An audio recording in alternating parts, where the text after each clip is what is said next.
Of that, I'd like to introduce our wonderful speaker this evening. Welcome, Theresa F. from Hollywood, California.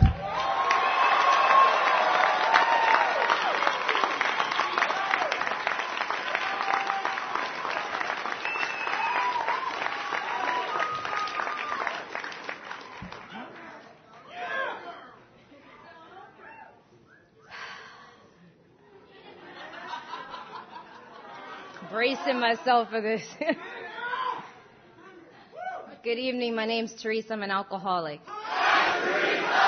We love you, Theresa. Love you, love you, love.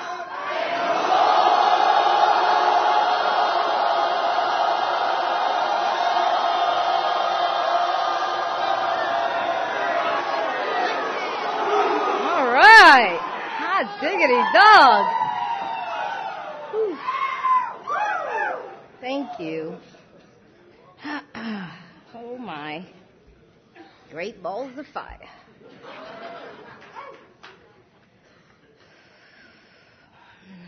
My heart's always pounding, shaking. A little nervous, just a little bit. Okay. Thank you. Got a bucket for me? I might piss on myself. They got everything else. Help me out a little bit. Oh, goodness. I want to begin by thanking the committee, and I think it was Al had something to do with this, yeah? Stand up, Al. So if anybody is unhappy with me, see him. See Al after the meeting.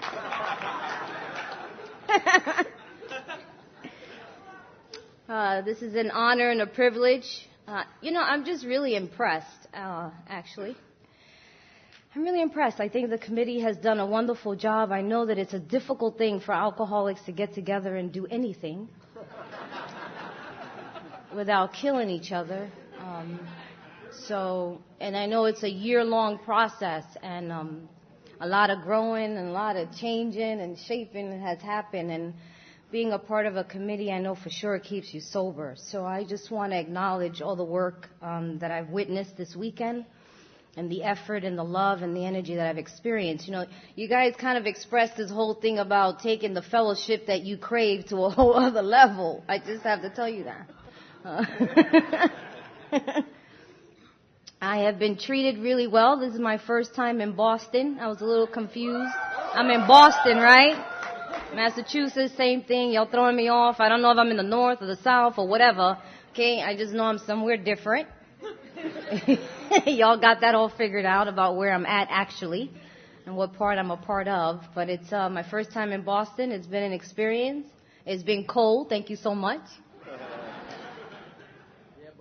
So the snow and everything has been exciting. I'm originally from New York City, but I've been living in California. We got New Yorkers in the house, right?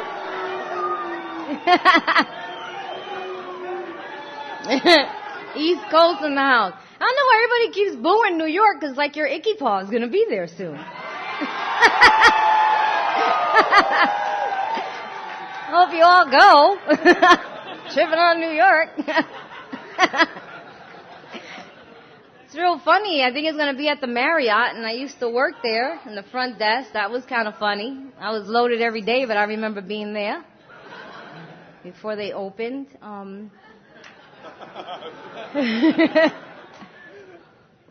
This has been an experience. My sponsee is here, Melissa. I've been sponsoring her now for, 12 years. And she's from Boston. She lives in California, and it's just nice to see all the places she's been talking about. And look, she's going to cry. Stand up and say hi to everybody, Melissa.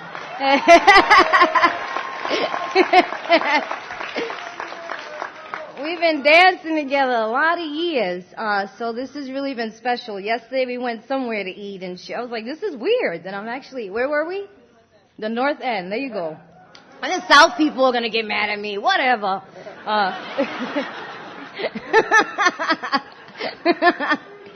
But it was just strange, her and I being in this place that I've only heard stories of and her experiences. And so that's been a blessing, and I want to thank you for allowing me to have that experience with her.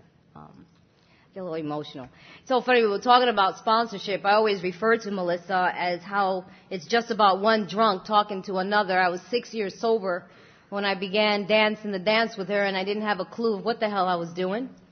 The only person who actually started sticking around. And I just remembered she would come around to the house crying, and I didn't know what to do, so I would go put a ballerina outfit on. And I used to come out and be like, da-da-da-da, and I would do dancing, and then I would put on Phantom of the Opera, and I would change my outfit and come back out and be like, masquerade. I don't know. I even did the whiz for her. I put on the whole leotard, did the tornado. Da-da-da. And I just remember her sitting here like, are you fucking kidding me? You know? She's like, I'm dying here. I'd be like, here, hand out some pamphlets. You know, I don't know what was going on. But she's sober and I'm sober. And that's really what it was all about. Two people just want to stay sober. So I just kind of put that out there that people get real caught up about doing this thing perfectly, talking about we're not saints. It's just about having the desire not want to stop drinking. And here we are. We've definitely worked on some steps since then. I'm not still doing Phantom of the Opera. That would be funny, right? Great sponsorship. Don't even do a step. Just do Phantom of the Opera. You'll be fine. But takes getting used to when you go somewhere different. I've had a wonderful experience here. I'm nervous as usual. I always tell people this is God's gig. It's not mine. I'm just here. So I always go anytime. Now, God, people are staring at us. You're on. Do your thing. I just showed up. We were talking about it at dinner. Believe it or not, I am a talker. I love to talk. I can certainly talk a lot. But I like one-on-one and maybe small, intimate circles. I'm not one of those that craves being up here. So the love is really special. I get really nervous. I'm still self-centered in some way, and it's hard to not be self-centered when you've got a room of over 1,000 people staring at you. You know what I'm saying? Kind of like I can't, everybody's looking at me. But nonetheless, it's a lot of pressure up here. But the beauty is that I'm not the representative of Alcoholics Anonymous or the spokesperson for Alcoholics Anonymous, is that everybody's got a story. And I have the honor and the privilege to carry that message wherever I go, whether it's with 1,000 people, 20 people, or one person. The most important person in the room is the newcomer. I came, I don't know how many thousands of miles from the warm California sunshine to Boston in the snow for you.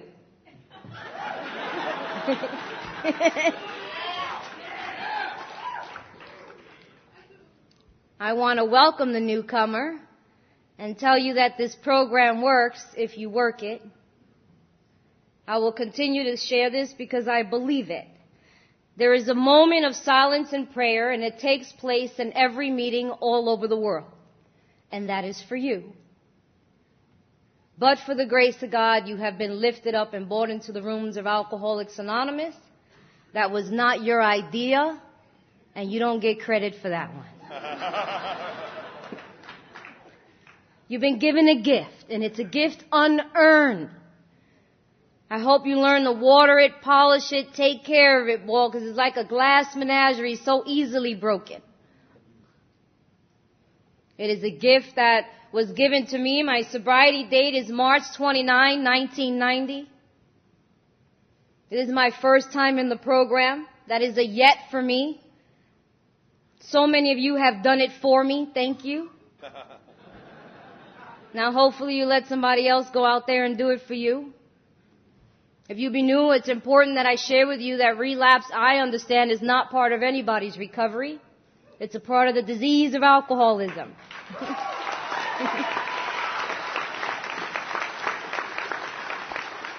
And if you're a relapser or a retread, welcome home. We've been praying for you too, and I completely understand. If you be drunk like me, I get it. I always tell people, if we stop understanding the drunk in Alcoholics Anonymous, we in trouble. We ain't got nowhere to go. I heard a couple of things when I was new, like don't leave 5 minutes before the miracle happens. Let us love you till you can learn to love yourself. And strap on and hold on, because you're about to go for a ride. All the old-timers in the room, I want to thank you for my life and my sobriety, and I still want what you have, and I'll never want to lose that. I need you. I ask you to keep coming back. We say the newcomer is the most important person, but I believe the old-timer is the strength and the backbone. I need to look at someone. I always look at the old-timers, and they're so cool, you know. They like the person that's always chilling out in the room. They don't say much. You know, they remind me of like Confucius or like guy from Kung Fu, you know. Take the coin from my hand, grasshopper.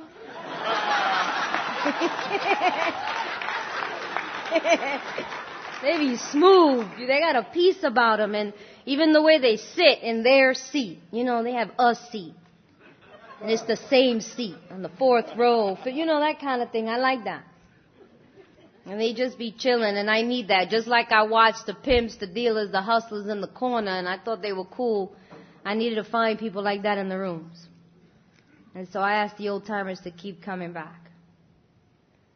We share in a general way what it used to be like, what happened, and what it's like now for a reason.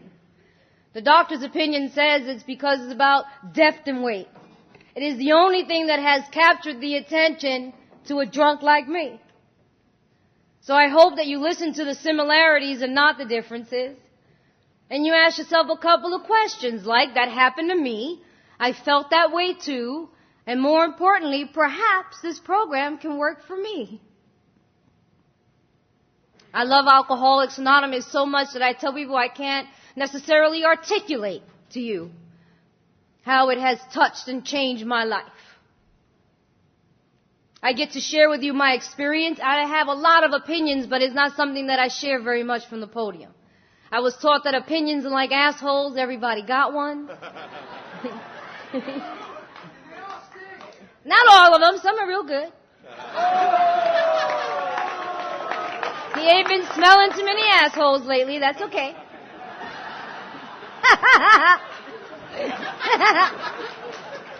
Some people use Febreze and things like that.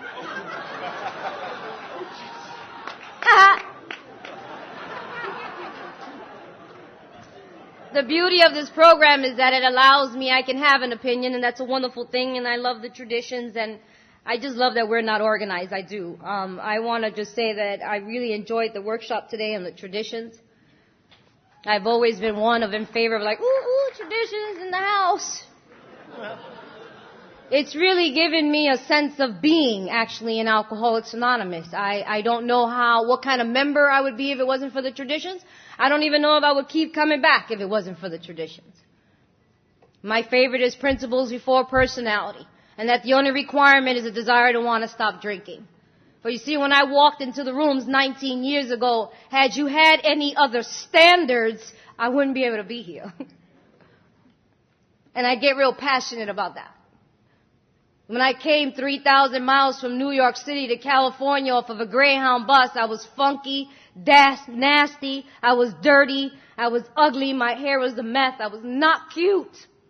I had a nasty attitude on me. I was in a lot of pain and I was very angry. And if you required anything else than a desire to want to stop drinking, I would have been lost. So I hold true to those traditions in my life today.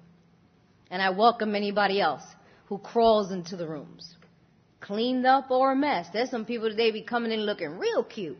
I'd be like, damn, you done? You got how many things? Man, what's going on? I mean, like, you must be real scary out there. You was only out for a week. Anyway. They got some new stuff. Scary folks in the room early, boy. Anyway.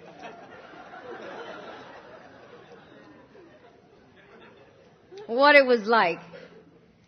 Oh, goodness gracious. When I talk about what it was like, I feel like I'm talking about a stranger. And no time in my life did I ever think that my experience will benefit others. Ever. The girl that I'm about to describe to you, Some parts of me seem so far removed from her. I always feel like I'm in some witness protection program. And they gave me a change of identity or something, and they're going to find out, and they're going to send me back. It's not the woman who's standing before you. It's just trippy. I get a little emotional when I talk about her, and I talk about her like third person because that's how I feel. It's so different. We're so different today, her and I. Really.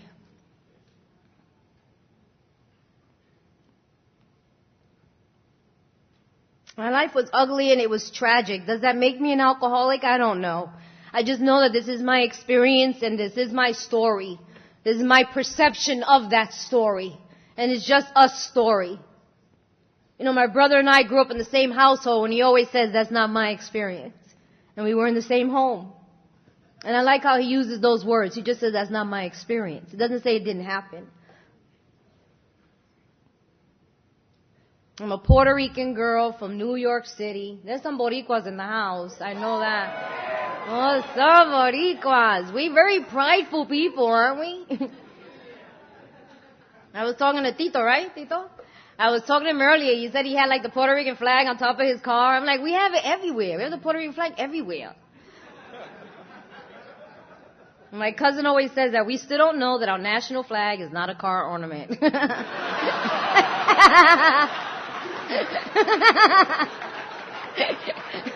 have it everywhere. Yeah, bonita bandera. We love that shit. That's all we got is the bandera. I think that's what it is. We got a little frog, torocoqui, and a bandera. We ain't got nothing else going on. Anyway. We're like a commonwealth. We don't belong to nobody. Anyway. It's a funny thing. Very prideful people. And everyone in my family are alcoholics and addicts. Everybody. There's 4 members who are not. That's my grandmother, my father, my cousin Petra, and my brother. And we didn't like them very much. It wasn't as though they were role models. It wasn't like we looked at them and said, I want to be like her. You know, they didn't fit in. They seemed bitter, unhappy. They were always complaining, and they were cleaning all the time. They were very busy. They were like, stay still for a minute. You're making me dizzy. You're moving around all the time. Anyway. They were like, oh my God. You know when you like after a night, you're all dizzy, you're like, stop it. So what, I threw up. Relax. My cousin be going, no pa tanto. You know, all that. Anyway. So I say that to say because all my family are alcoholics and addicts, this was a way of being. Drinking was a state of being. It wasn't something that I did because of peer pressure, or I went to a party because I had too many pimples and I felt awkward, or I didn't fit in. I love listening to the stories about people who didn't fit in and how they found alcohol and they fell in love and it made everything all right. It helps me perhaps to identify a little bit more about something I wasn't aware of that was happening to me, because it doesn't mean it wasn't happening. Because I'm born addicted. You know, my mother's an alcoholic and an addict, and she drank and she used when I was in her belly. As the story goes, my mother and my father have 2 different stories, and I wasn't there. And they're each entitled to their perception of that situation. But my mother says that I am a product of rape. My father says she was doing her wifely duties. And so my mother hated the fact that she was pregnant with me. And she did everything possible to abort me. I'm born in the 60s. You just didn't go get an abortion, and Daddy wasn't going to have it. So she tried everything to stick a hanger up there. She took every pill, every drug. She fell down the stairs. She tried slitting her wrist to get rid of this baby in her belly, and that was me. And obviously I was meant to be here because I'm here. When I came out in the hospital, I was screaming. I was detoxing. I was very sick. It was my father and my grandmother that came to get me from the hospital. They said that my mother didn't want anything to do with me. She called me it. Take that it. Do whatever it you want to do with it. And the only way to keep me quiet was to put alcohol in my bottle. And alcohol was given to me in my bottle and on my gums for 25 years of my life. I never ate food. I didn't have a diet. To this day, I have issues with eating. I've had to learn how to build a different relationship with the 4 food groups and all that kind of stuff. I learned here in Alcoholics Anonymous. Alcohol was my breakfast, lunch, and dinner. I have pictures in my walker and all the parties and in my house. I always drank. I hated anything else other than alcohol. If you try to put a meal in front of me, I know that I like grapes. And my grandmother would literally peel the skin off of the grapes. That was the only way I would eat it without getting sick. I didn't eat vegetables. I would eat some meat. We call it carne from time to time. And that was it. So alcohol was everything to me. I drank to breathe. I don't know about going to social events. I'm not a social drinker. I don't know anything about that. I don't know anything about I'm going to go have a few drinks at a party. And you know what's real funny about my relationship with alcohol? When I came here, you told me to examine that relationship. And on the outside, you would think that I'm not an alcoholic. It didn't appear as though I drank alcoholically. 2 drinks were usually my maximum, believe it or not. And it was because I sipped. Because that's all I needed. My alcohol was in my blood. It was in my system. I didn't need to drink 5 or 6 drinks. I always drank enough to keep me flatline. I lived flatline for 25 years. I was detached, disconnection. I had no emotional availability to anything or anybody. I was not present for this thing called life. Alcohol kept me like this. Check out. And I just needed enough to sip. If you find most alcoholics who are drinking now, we have Skid Row, they only need a little bit. You build a high tolerance, and then after that, you only got a little bit of tolerance. You need a little bit to make me all right. And so it didn't look like I was a lush. I didn't pass out at parties. I didn't dance naked on the tables. I didn't need to. I wasn't going to parties with you. And if you came to my house, you needed to bring your own booze. I don't share. This is mine. We cannot run out. I don't know what you got going on in your life, okay? But I can't run out of this. Maybe you could drink on the weekends and go to work or go to school and have a good day. I can't. This can't run out. I'm not playing. I didn't play with nobody. I was very clear about what I had going on. I was arrogant, egotistical, selfish, and self-centered. I say I came to Alcoholics Anonymous to get adjectives for my behavior. I didn't know nothing about that, those words we use here. Selfish and self-centered, driven by 100 forms of fear. That was deep. I was like, what? I ain't never heard that before. All right, whatever. My life seems horrible. I grew up in shooting galleries, crack houses, bars, and clubs. Those were my playgrounds. I wasn't afraid of those. I loved the bars. I loved the old red leather and the dirty rugs and the dark. I hung out there. That was home to me. My heroes and my role models were pimps, dealers, hustlers, hoes. I respected them, man. I looked up to them. I never questioned their lifestyle. People getting shot was like nothing.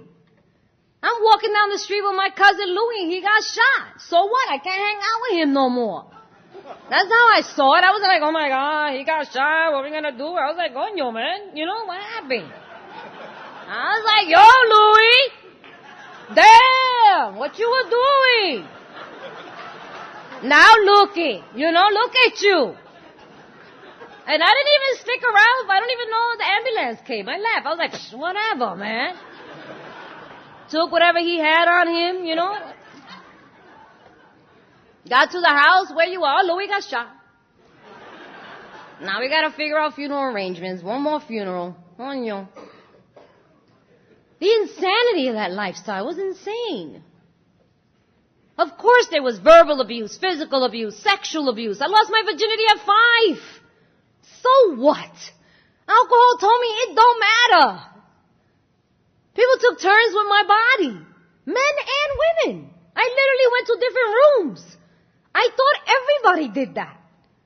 I mean, when I came to Alcoholics Anonymous, I was like, how does this work? Like, there's a lot of people here.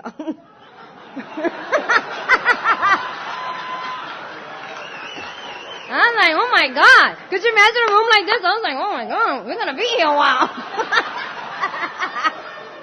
We're like, all right, let me get it together. Hold up. And we got to do this sober? Okay, hold on a minute. I did. I asked. I always talk about Miss Iona because she was so cute. I said, okay, how does this work? Because there's a lot of people. And before everybody took turns, and sometimes I would do groups because it was a little much, so I don't know how we're going to work it out with everybody here. And she said, now, baby, I done slept with everybody in AA. You don't have to.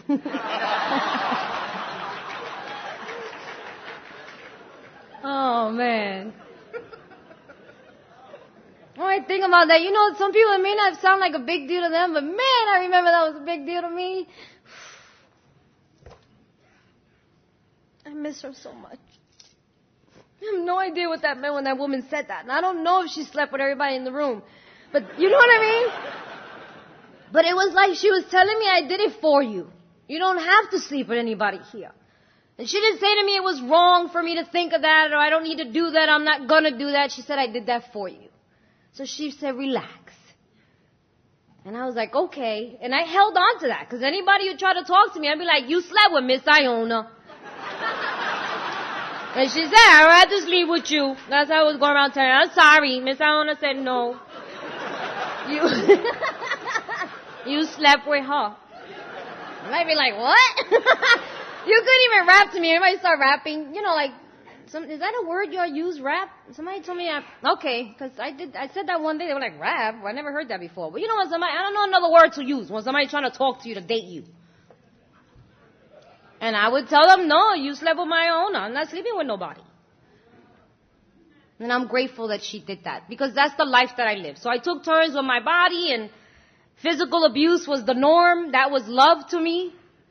Everybody was beating me, whether you kick me, punch me, spit on me. I was stupid. I was nothing. I was chicken. I was skinny. I had a lot of names. And alcohol told me it don't matter. I went to Catholic school. I put a uniform on and a smile on my face, and I did the Hail Mary and the Our Father and the Pledge of Allegiance. And I took my communion, and I went to confession, and I sang in the choir. Alcohol was my lover. It was my companion. It was my friend. Alcohol told me, if nobody loves you, I love you. If nobody needs you, I need you. I'll be here for you. You don't need nobody. I'll take care of you. I remember when I came to Alcoholics Anonymous, I grieved the loss of alcohol, the relationship I had with my life. I wore black for a year. And my whole year I wore black. Okay, I was in mourning. Okay, when I got here. There's nothing cute about this. It allowed me to breathe. It allowed me to wake up in the morning. And the way in which I'm sharing it with you today, if you be new, I didn't have the ability to be aware of that then. I just did it. It's just what you do. It's just who you are. I knew that I had to look fabulous on the outside. I never knew that I was dying on the inside. I don't even know anything about being as sick as your secrets. I didn't even keep secrets. We talked about those things. We talked about, yeah, Uncle so-and-so just had me yesterday. I didn't have no secrets. Everybody knew what was going on in my house. The friends that I had did the same thing in their house. I wasn't embarrassed to bring nobody around. And the same thing that was going on in the projects in New York was the same thing that was going on in the mountains in Puerto Rico. I had no other point of reference. Where is a drunk like me supposed to go when the way I drink is to breathe? That it gives me the ability to get up in the morning and go to bed at night. Alcohol tells me if I'm going to work or if I'm not going to work. Alcohol tells me if I'm going to school or not going to school. Where I'm going to live, where I'm not going to live. Alcohol dictates every single area of my life. And I'm okay with that. For you see, I'm emotionally retarded. I got no coping skills. And alcohol works. It trips me out today. There's so many people who struggle. I got a lot of sponsees that struggle, that drink again. And I'd be like, I ain't mad at you. Is it working? Because if it was working for me, I wouldn't be here either. I don't care how incomprehensible demoralization that my life was. For you see, I am an alcoholic because it's plain and simple. I'm an alcoholic because I like the effect produced by alcohol. And I am restless, irritable, and discontent unless I find that ease and comfort that comes immediately with the first few drinks. And even though I admit that it is injurious, it don't matter. Consequences did not bring me to Alcoholics Anonymous. I'm a real alcoholic. Consequences don't get my attention. I'm not the type of person that had a few martinis, woke up with a stranger and said, maybe I should go to AA. That's funny. I had a bad night. I'm going to go get some help. That cracks me up. I be like, yeah, all right. Want to hear something real scary? You might slit your throat. Shit.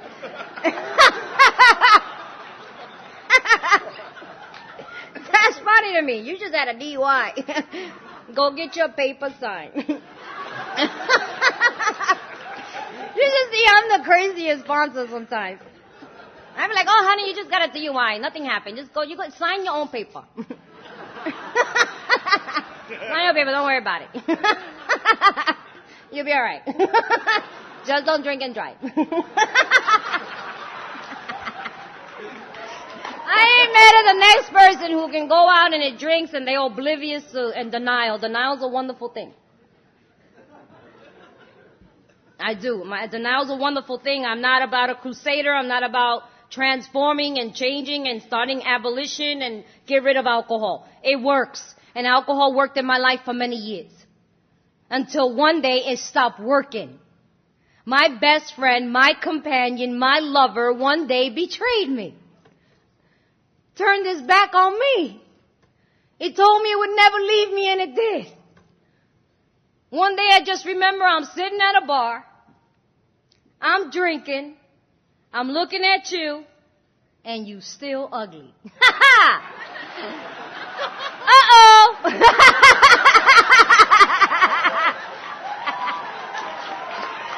We're in trouble now.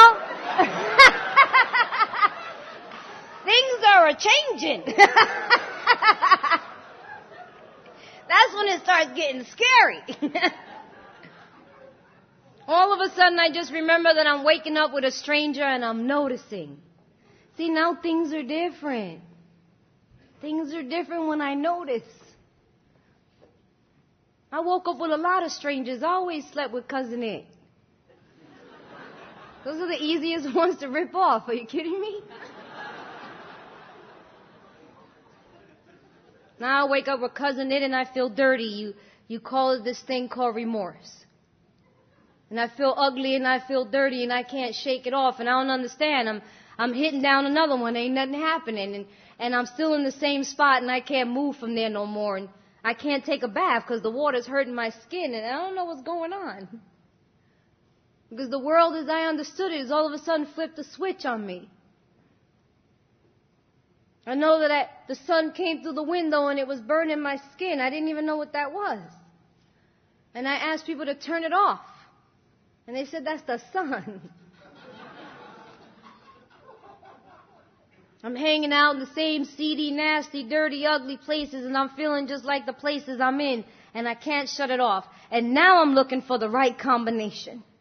For you see, I've lost my hustle. And I just want the good old days back, you see.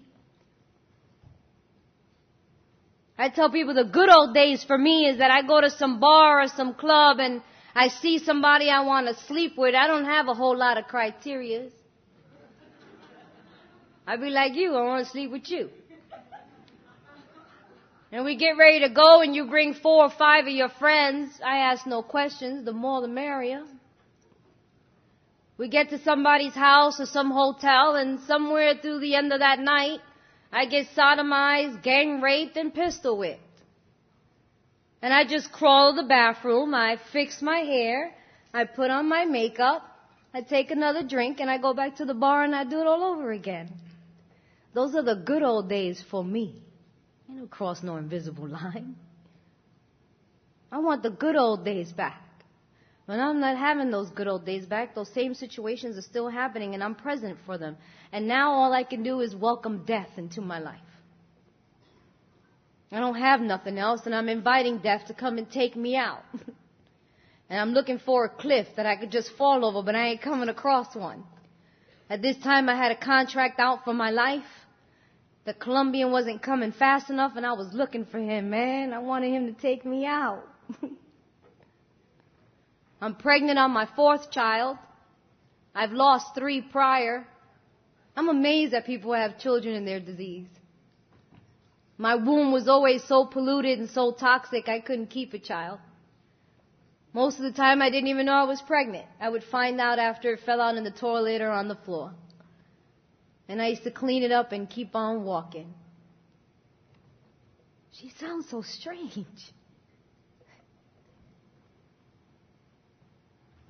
Sounds so strange talking about her.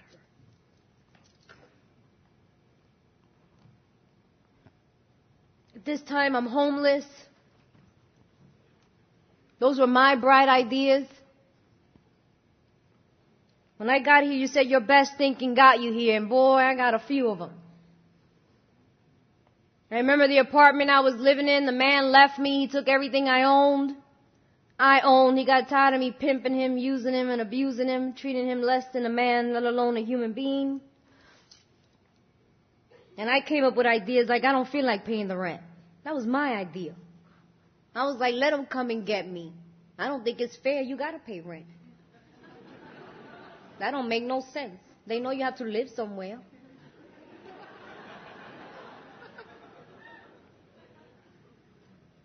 And I remember I came up with the idea like, why do we have lights? We don't need lights. And I love my alcoholic and addict friends. You know, they be like, yeah, you don't need no lights. You know, my buddies, right? I got my back right there. We could do a lot with that money. And I be like, and why do I need a phone? You here? I don't need to call nobody. So I ended up getting put out of there, and I remember my uncle came to see me. I had an eviction notice on my door. No furniture, no lights. And my uncle asked me how I was living. And I remember looking at my uncle and I said, what, I gotta have furniture like everybody else? This is my design, okay? I want it like this. I got this. Okay, you need to mind your business. I hooked it up like this.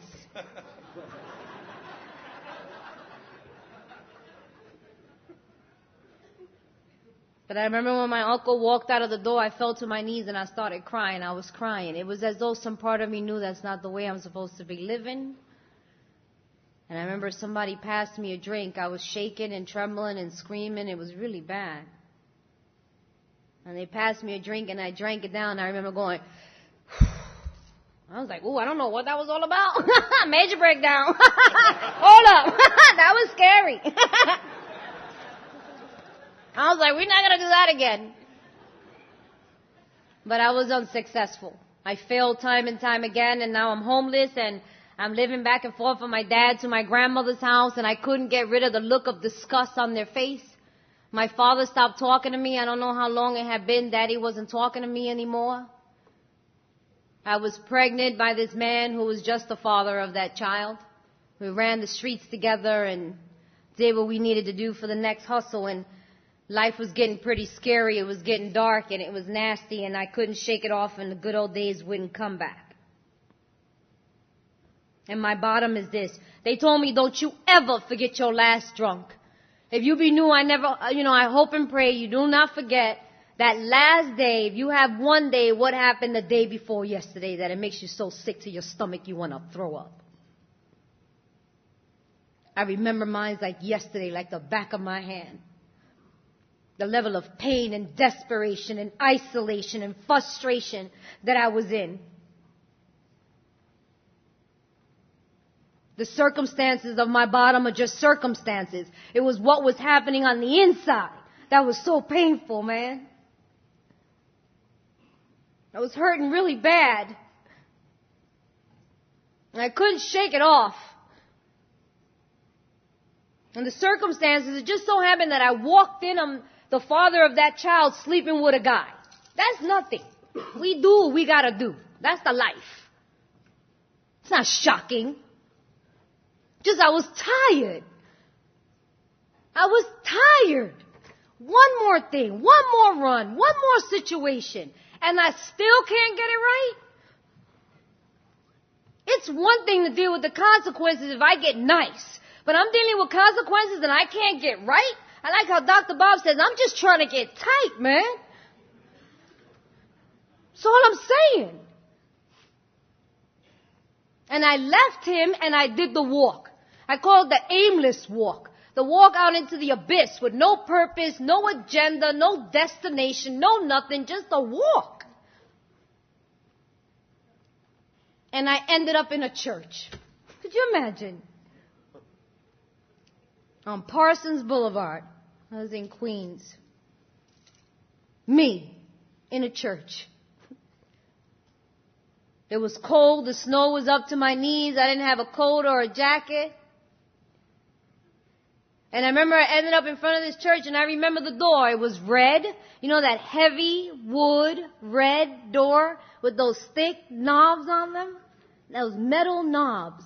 And the handle was square, and it was brown, and it was a heavy door. And I pulled open that door. It was a little bitty thing. Not that I'm so tiny.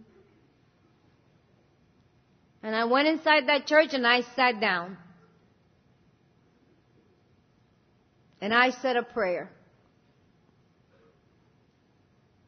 A prayer that's different than any other prayer. It's a prayer that I believe gets most of us here. For one moment, for 1 second, I didn't realize that I redirected my will or that I reached out to something greater. I just knew that I was in enough pain. And this prayer came from the depths of my soul. It was so different. And I asked God to please allow me to feel the peace that I felt in that church inside of me. Just for a second. Just for a moment. I wasn't asking for a year or a month, or I just wanted 1 second for my head to shut up, my insides to stop turning, and for my skin to stop crawling. That's all I'm saying. Just for a second. I want to get a grip. I remember that like yesterday. Oh, that was bad. Damn, that was bad. I don't know if I had another one in me. I don't know if it was still worked out okay. It doesn't matter. I just remember at that moment, at that time in my life, it was bad. And I reached out. And from there, I went to my father's house. And what came out of my mouth was amazing. Perhaps God did for me then what I couldn't do for myself. Soon as Daddy opened up the door, I looked at him and I said, Daddy, help me. And if you knew me, I don't ask for help. I ain't no punk. I don't come from that. They're rules. I ain't never asked nobody for help, ever. I've been in juvie. I've been in and out of foster care. I've been on the streets. I ain't asking for help. I ain't even going to tell you I'm hungry when I'm hungry. It's not where I come from. Because there are rules. You can ask me for help all day long. I'll help you. You owe me for the rest of your life. I be like, what you need? I'll hook you up. What you need? Me help? No. I'll manipulate that out of you. I learned stuff like going, oh boy, I sure am hungry. Haven't eaten all day.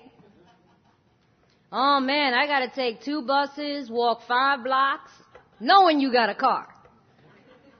So that you go, I'll give you a ride. No, that's all right. I'm good. No, really. I don't know. That's on you, you know.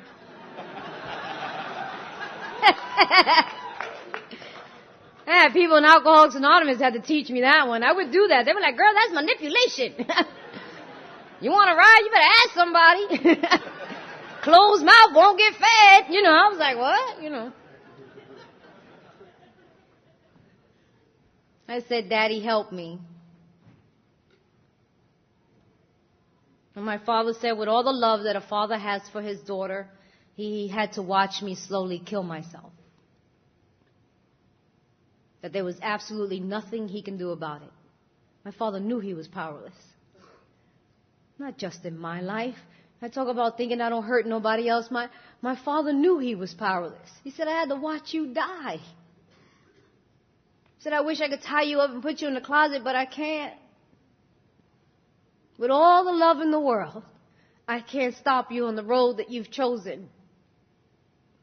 He said, but I tell you what, you're standing in the middle of a crossroad and there are 3 directions you're headed. You're so close to them, you could taste them and you could smell them. And that's jails, mental institutions, and death. There's another road, this thing called recovery. It seems dark and mysterious. You don't know anything about it, and neither do I. But if you give it a try, and if it doesn't work out, the other 3 will be waiting for you. You know, that fact remains true to me to this day. Every year I call my father, I call my mother on my birthday on March 29th, and I'd be like, another 365, Daddy.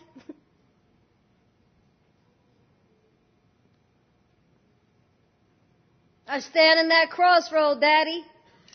365 days in a year.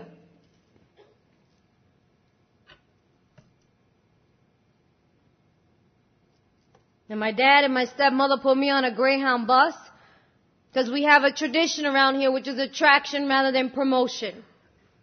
My mother has 23 years of sobriety and my cousin has 22. And they lived in California. When I would visit in California, they would bring me to meetings. And I would drink before, during, and after.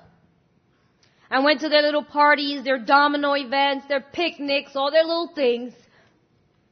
I went out when they went out for coffee, and I ordered alcohol, and they ordered their coffee.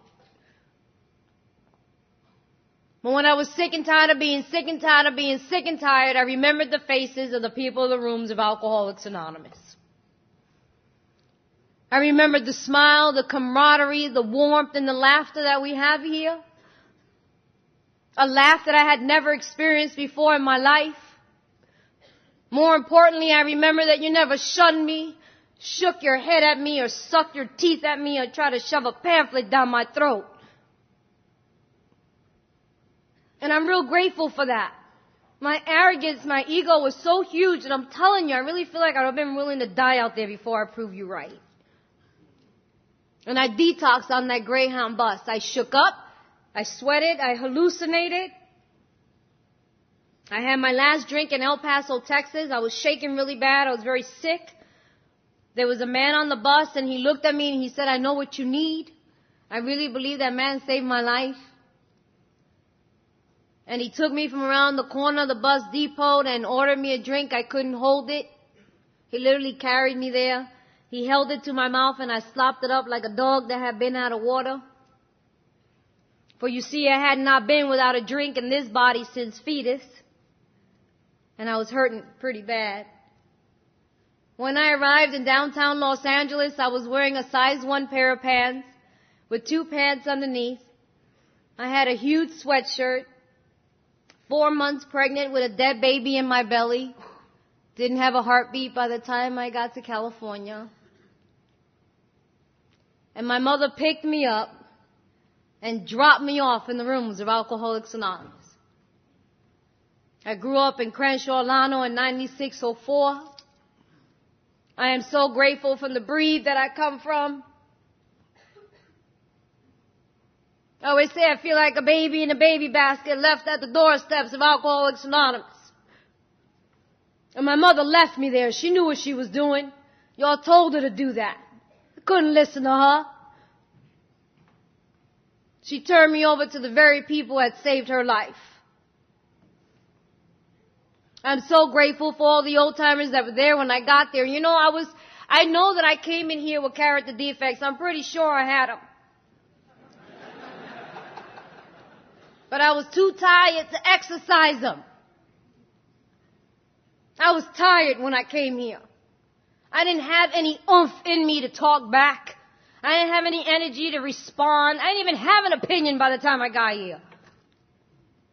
I was done and I was tired. This was the last house on the block. This was the emergency room and I had 20 bullet holes in me, and I'm not interested in looking at what college you went to get your medical degree. And when I got here, they sat me in the front. They told me to sit down, shut up, and listen. I did it. I'm defiant. I got issues with authority figures. I don't listen to nobody. I've been living on my own since I was 14. Why I did it? I was tired. That's all. I was tired. They said, sit down, shut up, and listen. I was like, all right, whatever, man. I was like, okay, tired, man.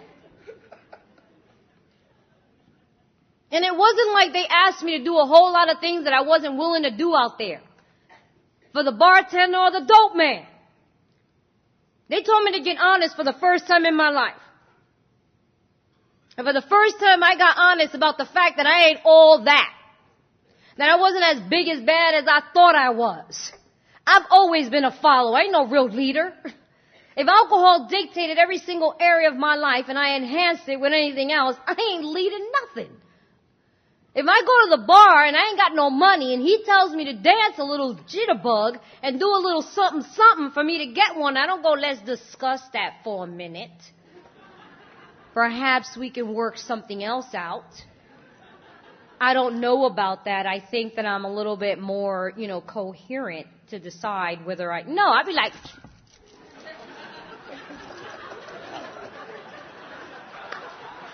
you know what I'm saying?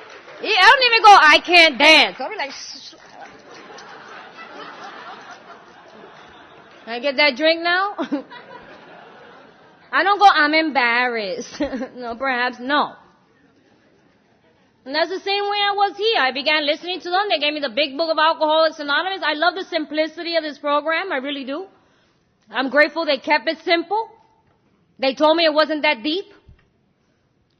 I need to listen to the similarities, not the difference. Examine my relationship with alcohol. The very first thing that I got from Alcoholics Anonymous was the possibility that living might not be so bad. That's the very first thing you gave me. That living just might not be so bad. How was I examining my relationship with alcohol? I had to listen to you. Come on, one drunk talking to another. I had to listen to you. I'm so grateful that the message that was carried to me was the same message that Evie carried to Bill. I listened to people who had been where I had been, had done what I had done, had seen the things I had seen, and they weren't drinking no more. And they had a different life than life that I couldn't even imagine. And I wanted what they had. And it was the little things. The first meeting I went to, a woman got up and she said, I got on clean underwear today.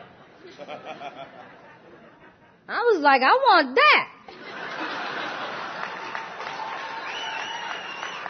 I want to know how you do that one. And she was a lady. I want to know how to be like a lady.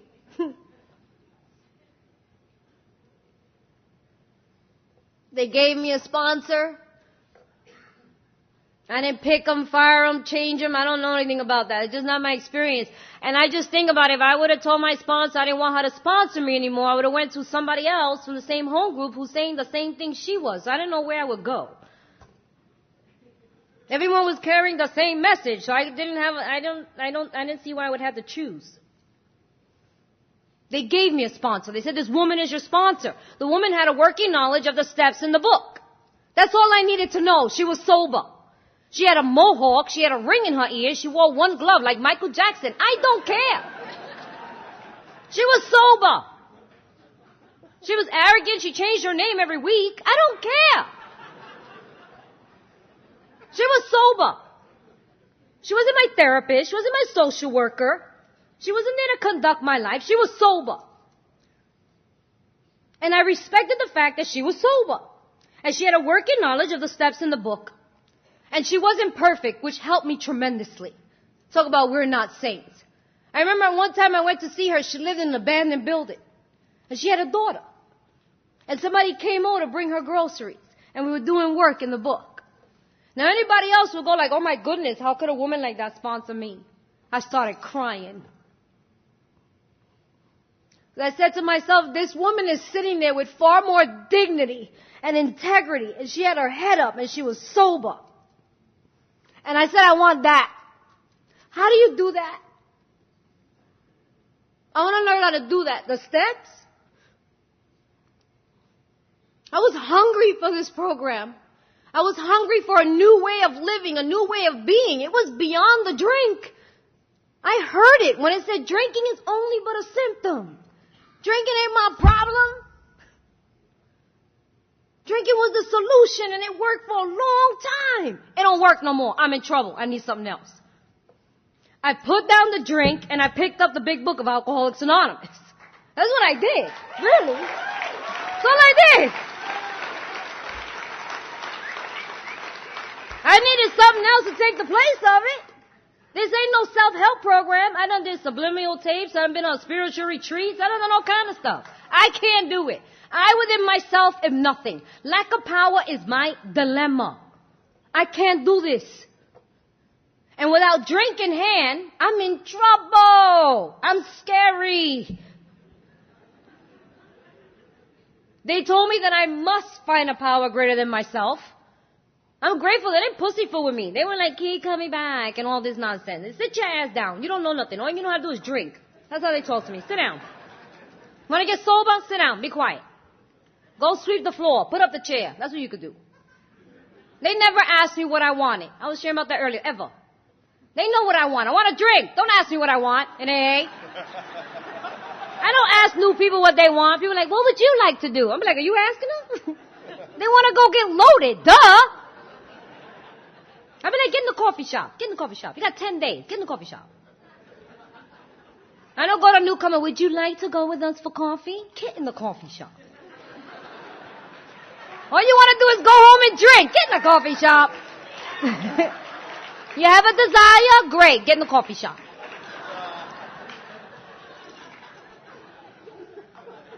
That's how they were with me. They kidnapped me. They took me everywhere, the meeting after the meeting, and I didn't have a whole lot of input, and I just followed them around, and I listened to them, and, I think for the first year, I don't really remember anything. I didn't have the ability to debate. My brain was just wet. I wasn't terrified of an inventory. I just remember going, you mean to tell me that I don't have to do blowjobs for $5 anymore? Where's the pen and paper? That just seemed like the obvious, you know what I mean? I'd be tripping out, people like, I'm so scared. I'm like, you're scared of what? I don't understand. These sponsors be tripping out. They're like, I'm scared of my inventory. I'd be like, really? What's going to happen? Oh my God. I'd be like, baby, I don't know something. What happens? I don't know. I'm like, I'm not giving blowjobs anymore for $5. What do you think's going to happen? I don't know. Something else bad's going to happen? Anyway. I'm like, I don't understand. I was willing to go to Elaine's for drink, and I asked if he's doing the inventory. I'm like, let me think about that for a minute. I don't know. I'm scared.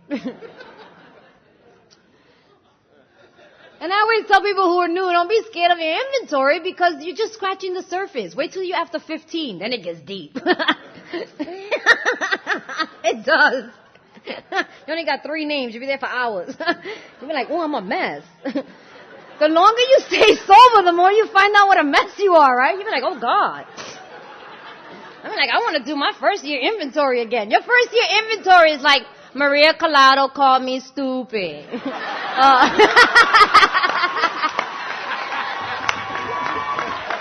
She looked at me funny. Oh. Scary. I've been like, honey child, please. That's the fun one. Do it. Hurry up, do it. It's thorough, trust me. That's the best you can do in 90 days, you know what I mean? Whatever. I'm just grateful they kept it simple like that for me. They were like, it's not that deep. We're not worrying about the neurotransmitters and all this stuff. Okay, just do the work as it's outlined in the book and something will happen.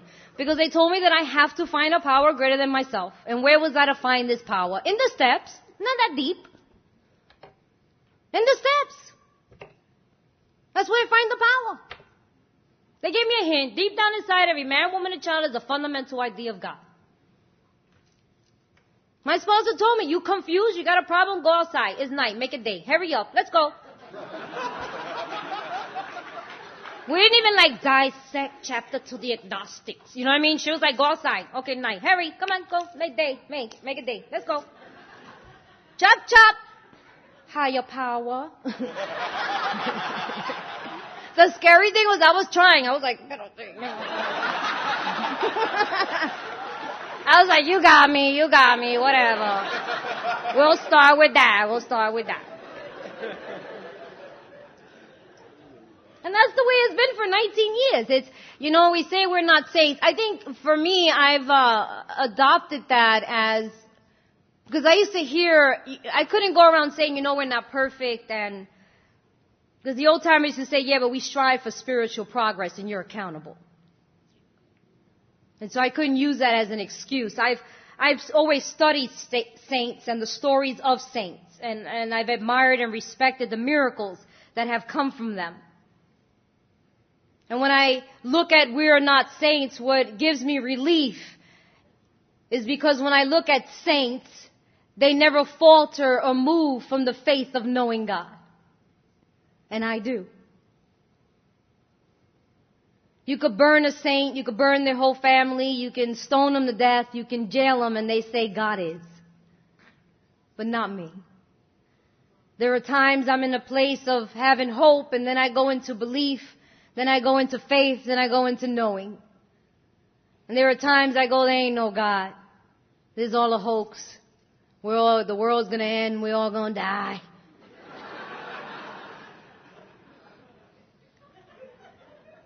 They always say, thank God we're not all crazy on the same day.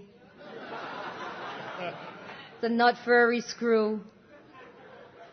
I've done that. I've shared some things with a sponsor of mine and call her the week after and be like, what did I tell you last week? Because, girl, I just did that. I'll be like, what did I say? Remember I said that? I did that just now. Girl, we sick. We need help. We got to go to a meeting. We a mess. We need AA. My sponsor be like, you crazy. I'm like, I know, you too. We got to go to a meeting.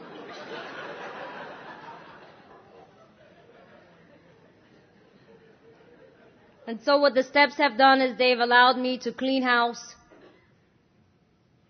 The steps have given me some tools, a program of action to begin to grab onto some principles, to live by some virtues that I didn't walk in the room with.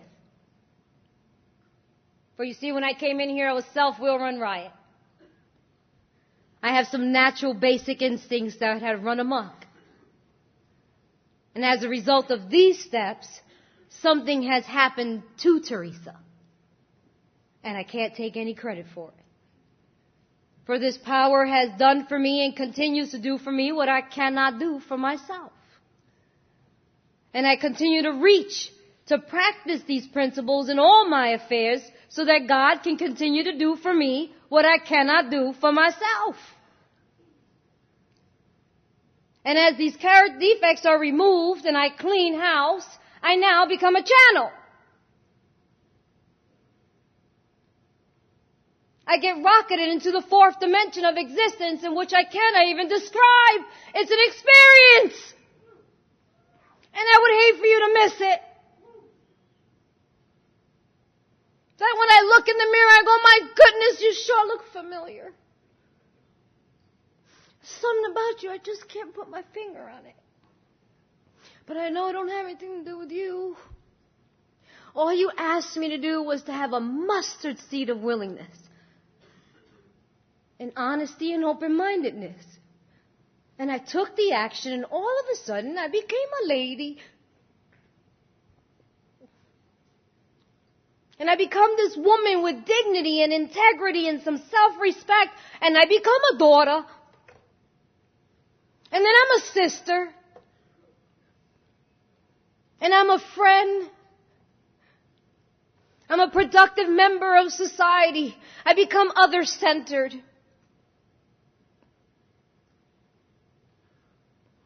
And I cry.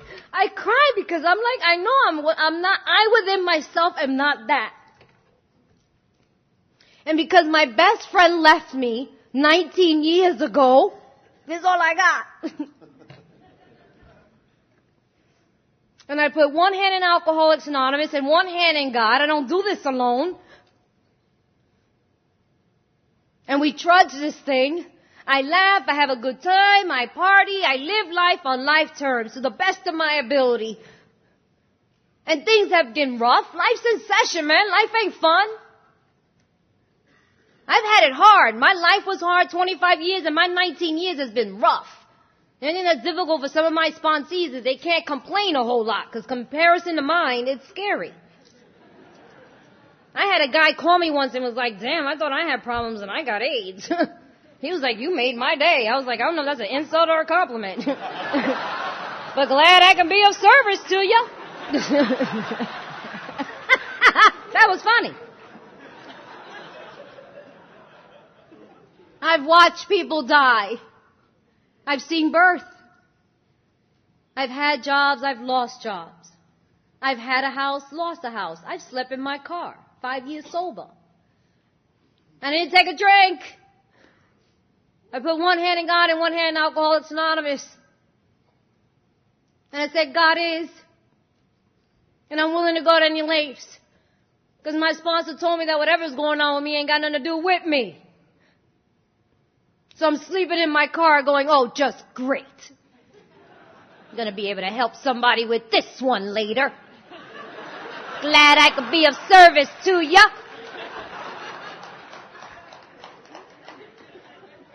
Whatever path that I've chosen to be this instrument. My mother has Alzheimer's. My father has Parkinson's. My brother has a strange illness. He's been getting better. He's going to school now to be a pastor. He's a single father with 2 boys. Those 2 boys grew up on my block. You know what's funny is I remember 20 years ago my brother would have told you he didn't have a sister. And it always gets me today, and he loves me so much. Then my brother would call me and say, I want to go live on your block. And help care and take care of my children, but they don't have a mother.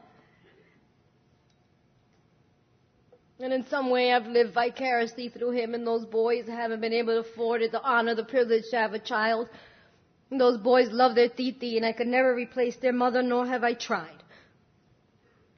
But as a result of these steps and a loving God, I'm able to suit up and show up. And they have an opportunity to live differently than the way my brother and I have. And they learn a new set of tools. We no longer passing down to them the drink as a solution.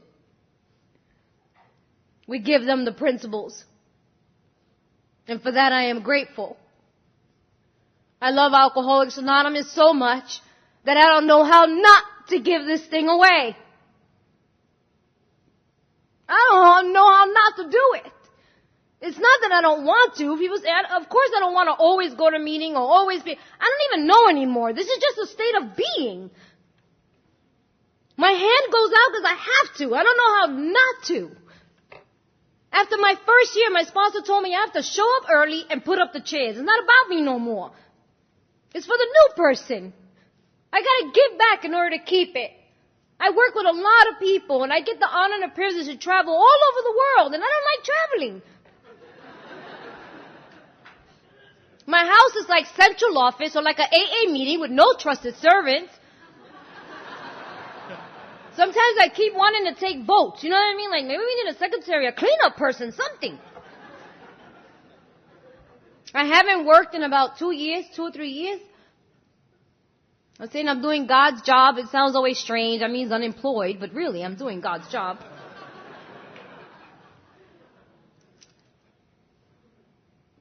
My uncle is my biggest abuser. I was down to 2 days at work taking care of my family who was sick, and my uncle died with 12 years of sobriety. He told me he was dying. He had 3 to 6 months to live, and I needed to take care of him. So he took his last breath, and that's the last time I had worked. And I was of service to my uncle. I put one hand in God and one hand in Alcoholics Anonymous. I never know when my rent's getting paid, when the lights are coming on. I travel all over the world without a dime in my pocket. I don't know if I'm going to eat breakfast, lunch, or dinner. Not saying that that's the path for everybody, but this is just my experience. And I don't worry, because I do His work well. And I suit up and I show up and I just know that I need to be of service. I remember I was at a meeting, my refrigerator broke and all the food got spoiled, and somebody had just gotten me groceries. And I had to work through a lot of inventory to let go of the shame. Talk about humility. of accepting help from others. And I went to a meeting in the morning. I was like, I don't, what I'm going to do? Refrigerator? I don't know. It was a question and answer afterwards, and they said, tell me about your relationship with God. And I said, I'll give you an example. My refrigerator's broken and my food is rotten. And I don't have any money. I don't work. But all I know is that I'm here at this meeting. That's all I know. Is that I'm here Sunday morning at this meeting being of service. And God will take care of those details. He knows I need to eat. Because He's my employer. And at the end of the meeting, I end up coming home, going shopping for a refrigerator, and I got groceries. It's a big refrigerator, too. Now it's available to everybody. Before it was in the corner. I was saying, God doesn't do anything just for Theresa. I got a refrigerator. It's huge. It's literally in the middle of the kitchen. Like, everybody get food now. I get blessed. I go on a trip. I get first class, upgraded to first class. And I'm like, oh, God's rewarding me for a job well done. As soon as everybody gets up, they're like, is that you, Theresa? I've been wanting to talk to you. I'll be like, whatever. It's never about me. God got me here to talk to you. That's how I've been living my life. And I'm full. I don't know when it'll change. If it's going to change, that's none of my business. I just know that I do what's in front of me. I wake up in the morning, and the very first thing I do is I take a breath. And I check in with my breath, and I smile.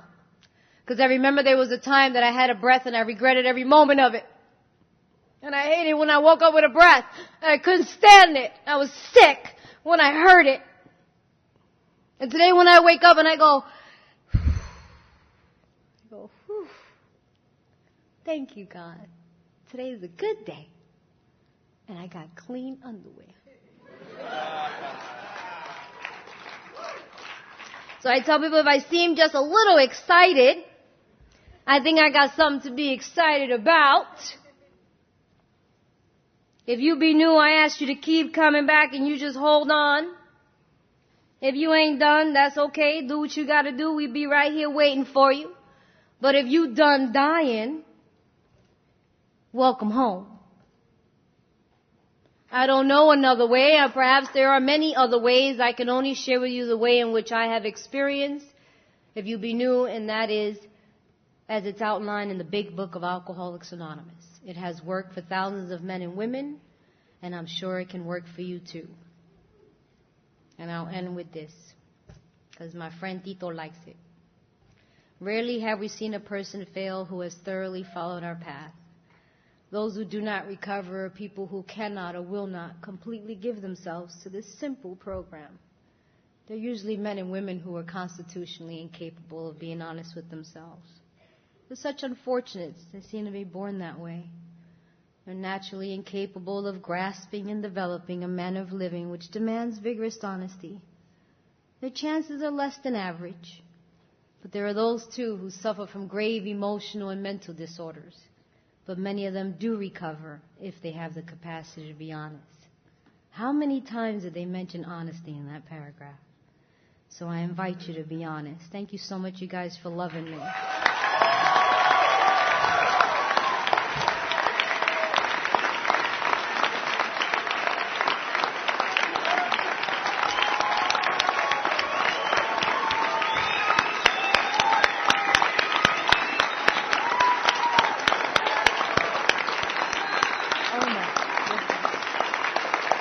Oh my goodness.